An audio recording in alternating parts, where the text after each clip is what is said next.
이제 4일 후면 어떤 날이죠? 네, 성탄절이죠. 성탄절 하면 우리는 예수님이 이 세상에 오신 날이라고 알고 있습니다. 그런데요, 저는 이런 생각을 해봤습니다.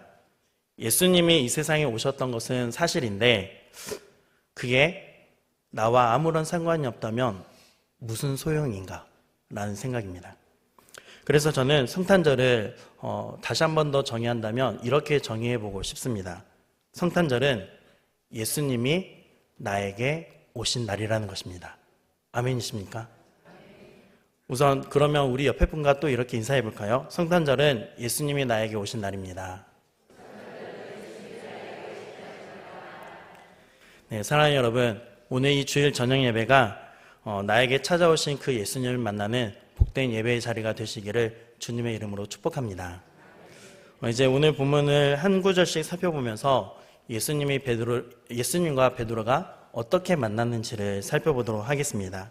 먼저 1절 말씀입니다. 예수님이 베드로를 찾아오신 장소는 게네사렛 호숫가입니다. 우리가 익히 알고 있는 갈릴리 바다라고도 하죠. 때는 이른 아침인데요. 바닷가에 웅성거리는 사람들이 모여 있었습니다.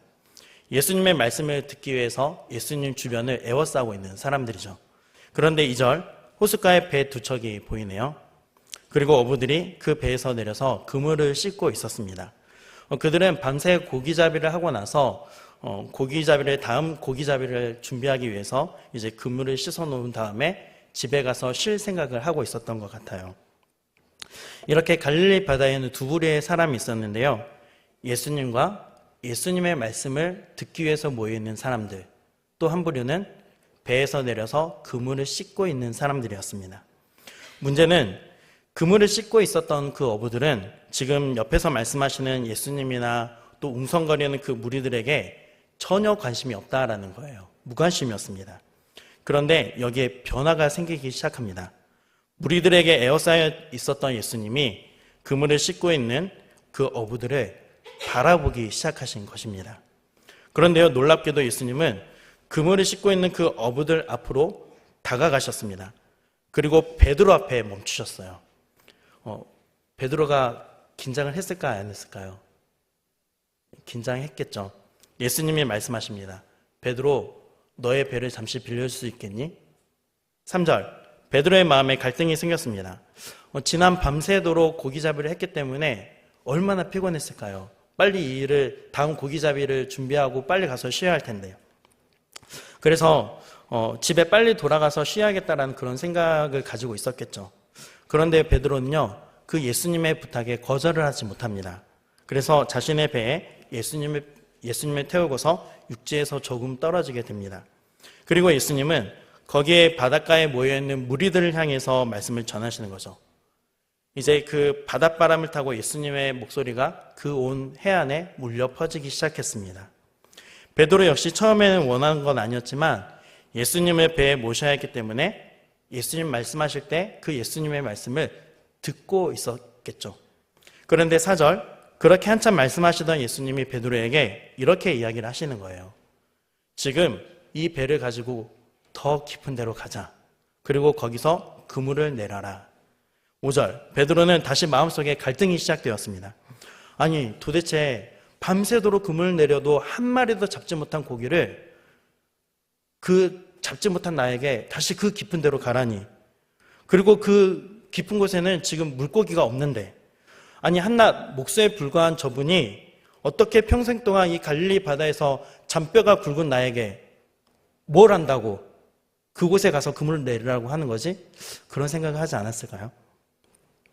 여러분, 그런데 여기서 우리가 이 부분에서 한 가지 생각해 볼 부분이 있습니다. 베드로는 조금 전에 뭘 들었죠? 말씀. 예수님의 말씀을 들었습니다. 그 말씀을 들으면 들을수록 이 예수님의 말씀에 권위가 있다는 것과 또 예수님이 하시는 말씀은 진리라는 것을 베드로도 깨닫게 되었을 것입니다. 그래서 베드로는 예수님의 말씀에 순종해 보기로 합니다. 그래서 뭐라고 하죠? 예수님, 사실은 지난밤에 밤이 새도록 제가 고기를 잡았지만 한 마리도 잡지 못했어요. 하지만 제 경험으로는 한 마리도 잡지 못할 것이 분명한데 예수님의 말씀에 의지해서 제가 가서 그물을 한번 내려보기는 하겠습니다. 6절, 베드로는 기대 반 의심 반 그물을 내렸겠죠. 그런데 그때부터 갑자기 배 주위로 물고기들 파닥파닥거리는 소리가 들리기 시작하는 거예요. 물고기가 잡히기 시작하는 거죠. 그리고 그물을 다시 끌어올릴 때 베드로는 도저히 자신의 힘으로는 그 그물을 끌어올릴 수가 없었습니다. 오히려 그 그물이 찢어질 상황이 되었죠. 그래서 7절, 어이, 나 좀 도와줘. 친구들이 이제 부르는 거예요. 그래서 두 배가 양옆에 그물 한쪽씩을 잡고 힘차게 끌어당겨서 고기를 배 갑판 위에 가득 채우게 되었습니다. 그런데 고기가 너무 많아서 이 배가 잠길 정도가 되었다고 해요. 8절, 두 배의 어부들은 와! 탄성을 저질렀을 것입니다. 그런데 갑자기 베드로가 예수님의 무릎 앞에 엎드리는 거예요. 그리고 이렇게 고백을 하는 거죠. 주여, 나를 떠나소서. 나는 죄인이로소이다. 9절, 베드로는 분명히 만선의 기적을 보고 이렇게 고백했습니다. 하지만 도대체 어떻게 이렇게 고백하게 된 것일까요? 그것에 대해서는 조금 이따가 말씀드리기로 하고요. 그 다음 10절을 보시면, 그런데 예수님이 베드로에게 이렇게 또 말씀하시죠. 베드로야, 나의 제자가 되지 않겠니? 이제는 고기를 잡는 어부가 아니라 사람을 낚는 어부로서의 인생을 살아보지 않겠니? 라고 말씀을 하시는 것입니다. 11절, 베드로에게 또 한 번의 갈등이 생겼습니다. 조금 전에 그물을 내리는 것과는 전혀 비교할 수 없는 엄청난 갈등이었습니다. 왜냐하면 이것은 예수님을 따를 것인가 말 것인가의 갈등이었기 때문입니다. 여러분, 지금 베드로의 직업은 뭐죠? 어부잖아요. 지금까지 평생의 꿈이 있다면 이 갈릴리 바다에서 매일매일 만선의 기쁨을 누리는 것이었을 것입니다. 그런데 예수님은 너의 꿈 말고 나의 꿈을 쫓아서 살라고 지금 베드로에게 말씀하고 계시는 거죠. 이것은 꿈의 갈등이었습니다. 내가 가진 꿈을 쫓아서 살아갈 것인가, 아니면 예수님이 나에게 주신 꿈을 쫓아서 살아갈 것인가. 베드로는 결심했습니다. 예수님의 꿈을 쫓아가야겠다. 그래서 예수님이 채워주셨던 그 고기가 가득한 그 만선을 뒤로하고 예수님을 따르기 시작하는 거죠. 그리고 이 베드로와 함께했던 베드로의 친구들도 예수님을 따르기 시작합니다. 여러분, 이것이 오늘 본문의 내용인데요. 오늘 이 본문을 이해하기 위해서 우리가 주목해야 할 한 가지의 사실이 있습니다. 그것은 뭐냐면요, 오늘 본문에서 베드로가 예수님을 만난 것이 처음이 아니에요. 이것은 누가복음 4장을 보면 알 수 있는데요. 우리 누가복음 4장 38절을 함께 읽겠습니다.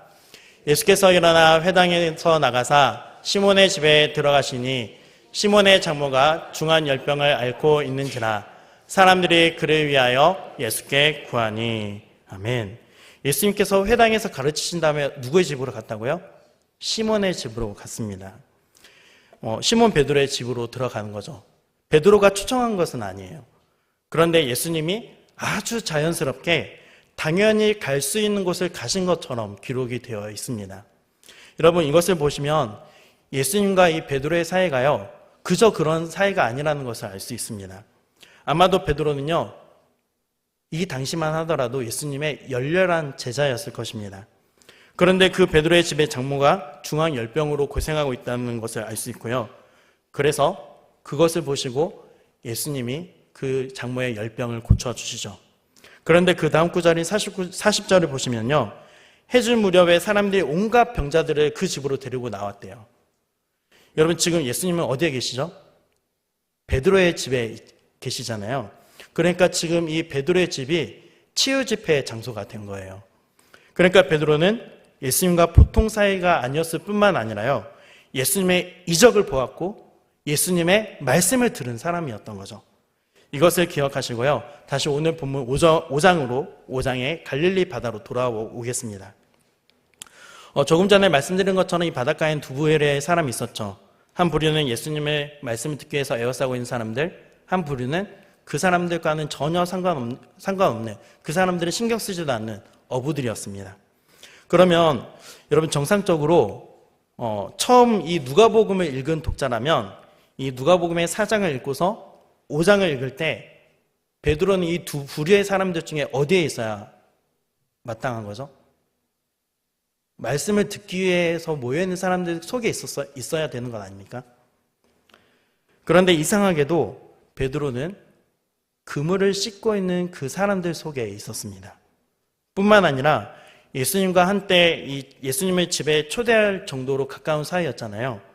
그러면 예수님이 옆에 계시면 뭘 해야 되죠? 가까이 가서 인사라도 해야 되지 않겠어요? 인사라도 해야 되잖아요.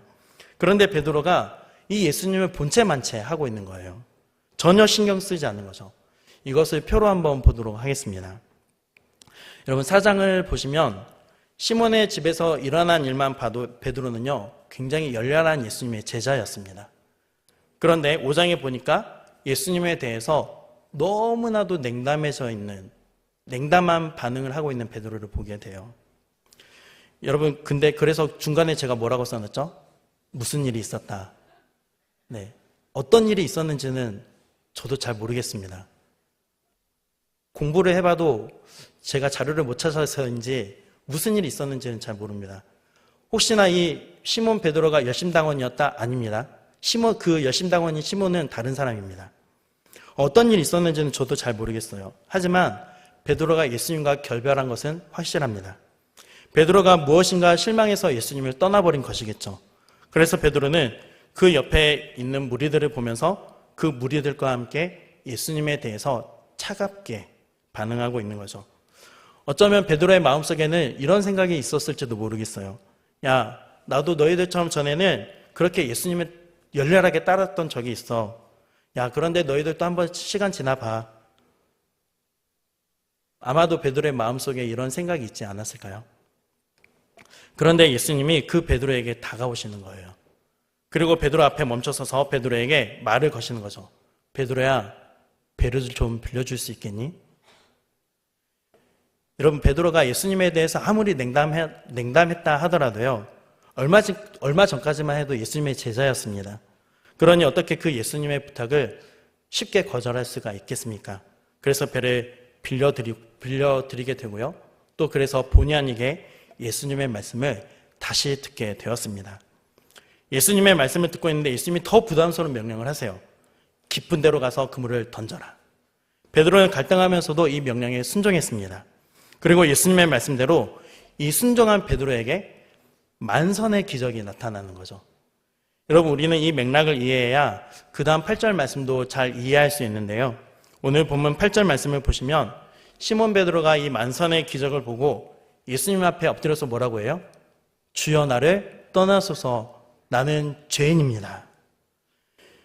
여러분, 이 고백은 지금 베드로의 입장에서 보면 어떤 의미를 담고 있는 것일까요?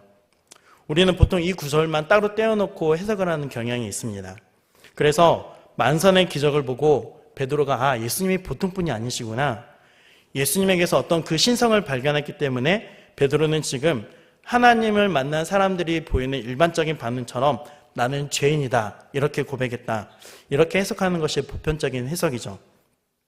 여러분, 그런데 지금 베드로는 자기가 그렇게 떠났던 예수, 자기가 냉담하게 결별해버린 그 예수가 갑자기 아침에 갈릴리 바닷가에 있는 내 앞에 찾아오셔서 왜 나에게 배를 빌려달라고 하시는지, 그 다음에 그 전날에 내가 열심히 그물을 던졌지만 왜 고기를 한 마리도 잡지 못했는지, 그 모든 것이요, 이 만선의 기적을 경험하면서 이 모든 일들은 결코 우연이 아니라는 것을 깨닫게 되었을 것입니다. 여러분, 그 모든 사건들은 주님이 누구에게 다가가신 사건입니까? 베드로에게 다가가신 사건이잖아요. 지금 주님은 베드로에게 다가가셔서 예수님을 떠난 베드로에게 예수님이 얼마나 이 베드로를 사랑하고 있는지, 얼마만큼 생각하고 있는지를 보여주시는 사건입니다. 그래서요, 나는 죄인입니다, 나를 떠나소서라는 이 말은 진짜로 베드로가 예수님이 자기를 떠나기를 바라서 한 말이 아닐 것이라고 저는 생각을 합니다. 이 고백은 예수님을 떠난 자의 후회의 고백인 것 같습니다. 그러니까 이런 고백이 되는 거죠. 주님, 저는 주님을 떠나버렸는데, 저는 주님을 버렸는데 왜 주님은 제 인생 가운데 다시 저를 찾아와 주시는 것입니까? 저는 주님이 다시 저를 찾으실 만한 자격이 없는 사람입니다. 그러니 저를 더 이상 찾지 마시고 포기하십시오. 아마 이런 고백에 가깝지 않을까요? 여러분, 이것을 생각해 보면 베드로의 이 겸손과 감사가 담긴 고백이라는 것을 생각해 볼 수 있습니다. 주님, 저는 그랬지만 주님은 저를 아직 포기하지 않으셨군요. 저는 주님을 떠났는데 주님은 저를 버리지 않으시는군요. 그런 의미의 고백인 것 같습니다. 사랑하는 여러분, 오늘 이 본문을 통해서 우리를 향한 예수님의 마음을 우리가 품고 돌아가면 좋겠습니다. 그 마음은 뭐냐면요, 우리는 주님을 외면해도 주님은 우리를 외면하지 않으신다는 사실입니다. 저는 오늘 이 말씀을 준비하면서 이 연말에 이 성탄에 이런 기도를 드렸습니다. 같이 한번 읽어볼까요? 하나님, 우리의 영광교회 가정 가운데 우리의 자녀들 가운데 교회를 떠나고 예수님을 떠난 분들이 있습니다. 하나님, 이번 성탄절에 주님이 그들을 찾아가셔서 주님이 여전히 그들을 포기하지 않고 계시다는 것을 깨닫게 하여 주옵소서. 하나님, 저는 그들이 종교를 떠난 것이지 예수님을 떠난 것은 아니라고 저는 믿습니다. 주여, 나를 다시 찾아오시는 예수님께 베드로처럼 돌아올 수 있도록 도와주시옵소서. 아멘.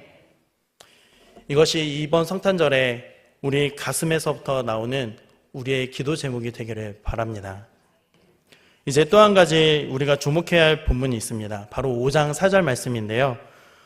예수님께서 이렇게 말씀을 하시죠. 깊은 데로 가서 그물을 내려 고기를 잡아라. 여러분, 저는 이 말씀을 묵상하면서 이런 질문을 하게 되었습니다. 여러분도 제가 말씀드리는 질문에 대해서 한번 생각을 해보십시오. 이 깊은 데는 어디일까요? 우리는 흔히 깊은 데를 이렇게 해석을 합니다. 문자적으로 이런 거죠. 지금 예수님이 말씀하신 이 깊은 곳은 고기가 있는 곳입니까? 없는 곳입니까? 없는 곳이죠. 고기가 있는 곳이었다면 베드로는 이미 그곳에서 고기를 잡았을 것입니다.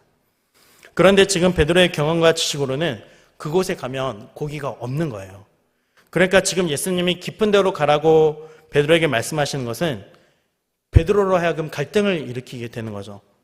내가 지금 업으로서 잔뼈가 굵은데 이분이 나에게 깊은 데로 가라고 하시네? 그러면 내가 이분의 말씀대로 따라야 하는 것인가? 아니면 내 경험과 지식을 내가 믿어야 하는 것인가? 문자적으로만 해석을 해보면요, 깊은 데로 가라는 것은 우리의 경험과 지식을 뛰어넘는 주님의 말씀인 거죠. 그런데 이것을 또 영적으로 해석하시는 분들도 있습니다. 영적으로 해석하시는 분들은 이 깊은 데로 가라는 말씀을 은혜의 깊은 바다로 들어가라 라고 해석을 하세요. 예수님이 다른 사람 놔두고 너랑 나랑 깊은 데로 가서 정말 친밀한 시간을 보내자. 그러니까 예수님과 더 친밀하고 깊은 교제를 하자는 그런 의미로 해석하시는 목사님들도 계세요. 저는 그런데 그런 해석을 따르고 싶지는 않습니다. 그런데 저는 오늘 여러분에게 또 한 가지 해석을 말씀드리고 싶습니다. 뭐냐면요, 이 본문을 상식적으로 생각해 보자는 거예요. 상식적으로. 여러분 잘 생각해 보십시오. 이 깊은 데는 베드로가 전날 밤에 밤새도록 그물을 던졌던 곳일 가능성이 높습니다. 그런데 고기를 잡은 것이 하나도 없잖아요. 그러므로 깊은 데는 어떻게 보면 베드로의 입장에서는 지난 날 동안 실패했던 자리이기도 해요. 성공을 거두지 못했던 자리인 거죠. 그런 의미에서 예수님은 베드로에게 네가 실패했던 그 자리로 다시 되돌아가서 그물을 던져라 라고 말씀하시는 거예요. 밤이 맞도록 수고하였으되 아무것도 손에 남아있지 않는 그 베드로에게 주님은 다시 그 실패의 자리로 가라는 거죠. 여러분, 실패의 자리로 다시 가는 것이 쉽지 않죠. 결코 쉽지 않습니다. 다시는 가기도 싫고 또 그곳을 향해서는 쳐다도 보기도 싫고 멀리 떨어져도 그곳을 향해서는 오줌도 누기 싫은 거죠. 저 역시 주님으로부터 이런 음성을 들은 적이 있습니다. 어쩌면 지금도 계속해서 주님이 저에게 말씀을 하시는 것 같은데요. 제가 목회자로서 2013년 12월부터 교육전도사 시절부터 시작해서 지금까지 13년 동안 사역을 해오고 있습니다. 이제 14년 차에 접어들었는데요. 지금까지 사역을 해오면서 정말 열심히 해온 것 같기는 해요. 그런데 그래서 열심히 한 결과로 한 사람 한 사람이 변화되는 그 내면의 영적 부흥은 경험해 보았습니다. 그런데요, 사역자로서는 굉장히 치명적인 약점일 수도 있는데, 제가 이 13년의 사역 가운데에서 숫자가 늘어나는 경험은 해본 적이 한 번도 없어요.